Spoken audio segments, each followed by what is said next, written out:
I don't remember the rest of that night, though. I'll tell you that much. Oh, what happened? After the meeting was a company party, and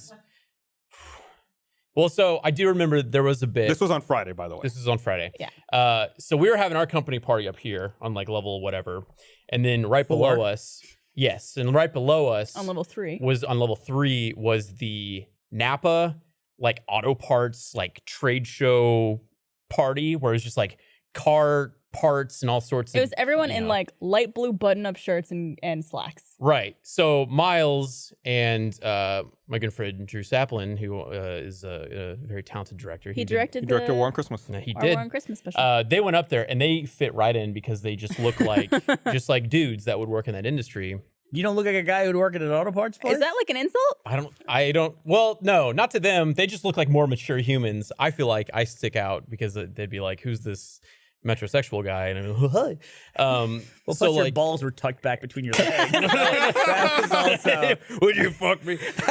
So like me, Eric, Alana, and Chris caught wind that this was going on, and we're like, well, we have to go and crash this party. So we went downstairs, and we all stuck out. We made it in. Miles was like, you guys got to divide and conquer. You got to separate or else we're going to call you out. And then he like went off into the party, and they had like gambling and churros and Frito pies and all sorts of stuff. It was like stepping into Vegas. So we're like, wow, this is great. This guy comes up and he's immediately like, and he looked like how Bernie looks right now with the mustache.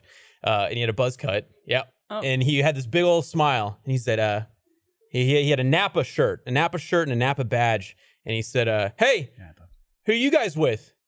And then I was like, Napa?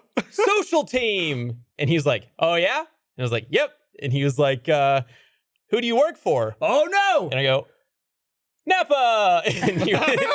And Eric, what did he say? He's like, he looked back at you and he went, "You're pretty slick. Get out." he's like, yeah. So only you got kicked out? No, like the whole group. Did you get the whole group kicked out? Yeah. Fucker. Well, no, like Drew and Miles were still, they were like off getting wine and Yeah, so they were churros okay. and winning free televisions and shit. Yeah. Oh my god, They what won the free hell? television. We had If no I free were you, televisions at our party. I would have just looked across the party and pointed at Miles, go, I work for him. That's Miles. Have you met Miles yet? Go say hi. He works for social also. He's in charge of social. Blaine works for him. But then on the way back up, we ran into another party and they had a photo booth and we are like, let's go get our photos taken. We like went over to the photo booth and we were like getting ready to pose and they're like, who are you with? And we're like, no, we're with you guys. And they're like, We're with you guys. you're with DSI? And we're like, yep. And they're like, get out of here. You guys are like a menace, man. It's like wedding crashers, but holiday party crashers. There's nothing at stake. Oh, no, There's absolutely nothing. not. And it was the Nobody best. cares. What are they going to do? And I was also hoisted.